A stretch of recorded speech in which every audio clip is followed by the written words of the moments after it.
বৈষম্য বিরোধী ছাত্র আন্দোলনে আশুলিয়ায় ৬ জনকে পোড়ানো মামলায় সাবেক এমপি সহ ৫ জনের বিরুদ্ধে গ্রেফতারি পরোয়ানা জারি করেছে আন্তর্জাতিক অপরাধ ট্রাইব্যুনাল। সকালে ট্রাইব্যুনালের চেয়ারম্যান বিচারপতি মোহাম্মদ গোলাম মুর্তজা মজুমদারের নেতৃত্বে ৩ বিচারপতির বেঞ্চ এ আদেশ দেয়। এ বিষয়ে ট্রাইব্যুনালের চিফ প্রসিকিউটর তাজুল ইসলাম বলেন, সাবেক প্রধানমন্ত্রীকে ফেরাতে পারলে আরও সহজ হবে গণহত্যার বিচার কাজ। বিস্তারিত আলাউদ্দিন আল আজাদের প্রতিবেদনে।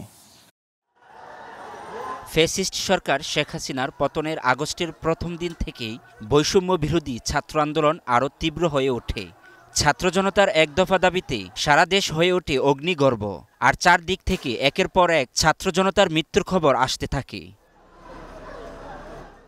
শেখ হাসিনার পতনের দিন ৫ আগস্ট আশুলিয়ায় গুলি করে ৬ জনকে হত্যার পর প্রিজন ভ্যানে তুলে মরদেহ পোড়ানো হয়। এই দৃশ্য সামাজিক মাধ্যমে ভাইরাল হয়ে যায়।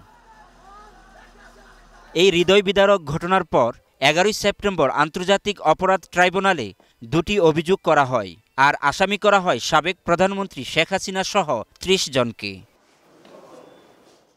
মঙ্গলবার প্রসিকিউশনের আবেদনের পরিপ্রেক্ষিতে ঢাকা ১৯ আসনের সাবেক সংসদ সদস্য সাইফুল ইসলাম সহ ৫ জনের বিরুদ্ধে গ্রেফতারি পরোয়ানা জারি করে আন্তর্জাতিক অপরাধ ট্রাইব্যুনাল।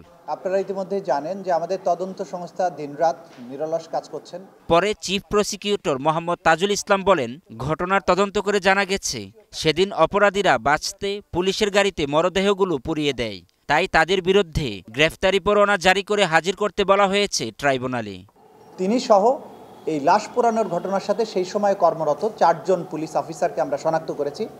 এই ৪ জন আর সাইফুল ইসলাম ঢাকা ১৯-এর এমপি সেই সময়ের, তার বিরুদ্ধে আমরা গ্রেপ্তারি পরোয়ানা জারির জন্য আবেদন করেছিলাম। আদালত গ্রেপ্তারি পরোয়ানা জারি করেছেন আজকে, বলেছেন ইমিডিয়েটলি তাদেরকে অ্যারেস্ট করে আদালতে সোপর্দ করার জন্য। তিনি আরও জানান, তদন্তে আরও যাদের জড়িত থাকার তথ্য পাওয়া যাবে তাদের বিরুদ্ধেও গ্রেফতারি পরোয়ানা জারি করা হবে, আর শেখ হাসিনাকে ফেরাতে পারলে আরও সহজ হবে গণহত্যার বিচার কাজ। কিন্তু এর সাথে আরও যারা ইনভলভ আছে, যাদের বিরুদ্ধে তদন্তে আমরা কনক্রিট এভিডেন্স পাবো, তখন তাদের বিরুদ্ধেও কিন্তু আমরা গ্রেফতারি পরোয়ানা চাইব।